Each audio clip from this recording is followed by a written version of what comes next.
Hi all, Stephen from Alcohol Free Lifestyle. I want to talk about an element of drinking which people maybe don't focus on, that's time. How much time do we spend firstly thinking about drinking, preparing to drink, drinking, and then recovering from drinking? It's a whole day, isn't it? I used to work shifts in London, and after every session we say we're not drinking again, but we always did. I remember one chap used to say to me in the morning if we went on an early turn, which is 6:30 am, where are we going for a drink later? So it was planning, wasn't it? We were planning where we were going to go. And 2:30 p.m. we used to go for a drink. And then the next day, or next evening, we'll probably be hung over a bit and thinking, God, what a waste of time and money. So it's a time element. Just think how much more productive you would have been if you could cut that time out, the time thinking about drinking, preparing to go drinking, and then most of the time getting yourself put together after a session. I've had a few messages from people, on this channel. It's grown really well, and I've got some superbly knowledgeable people on here. And they'll say things about how much time was lost in their lives and so many things were lost by drinking.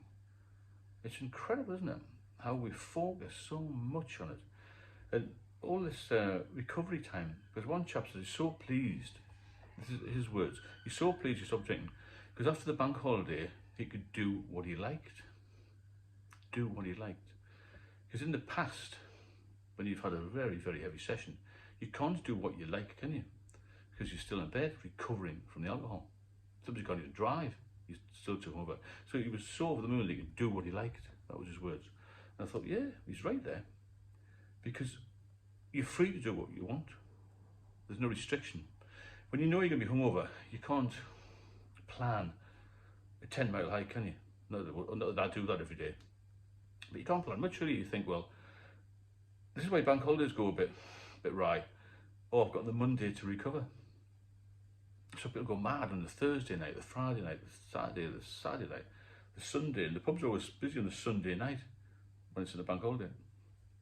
Because they've got that recovery time. And what's all that about? Again, it's planning the drinking, isn't it?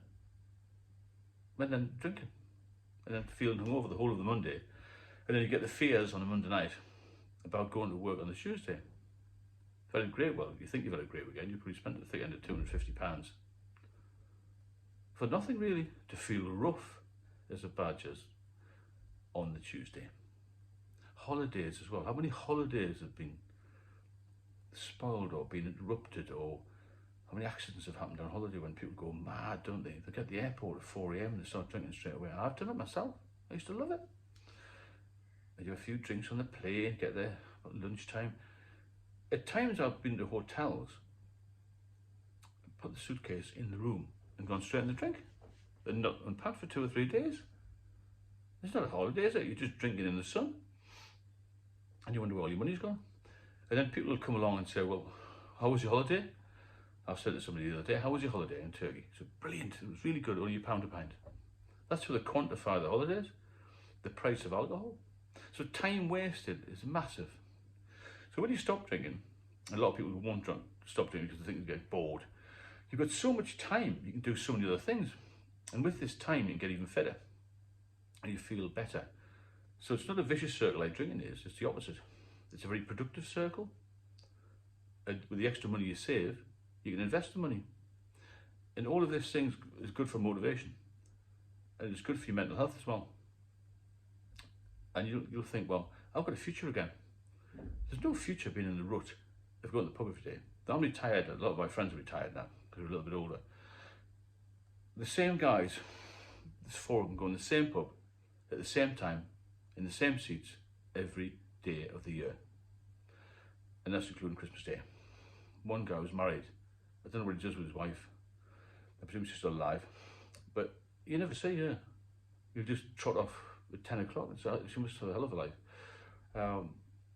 So that's all I do. I mean, I've got a lovely partner now. I've got a new life again because I've stopped drinking. There's so many avenues open to you when you stop drinking. You don't agree in that rut that they're in. And people will trying to get you back on the drink because they don't want you to get out of it. That's another danger you've got to watch out for. But yeah, think about the time you spent and think about the time that you're going to have free, and think of the money you're going to have in your pocket to do something a little bit more interesting for a start. If you like the channel, please subscribe. If you want to share the video, please do so. If you've got any comments, then drop me a line and I'll speak to you soon.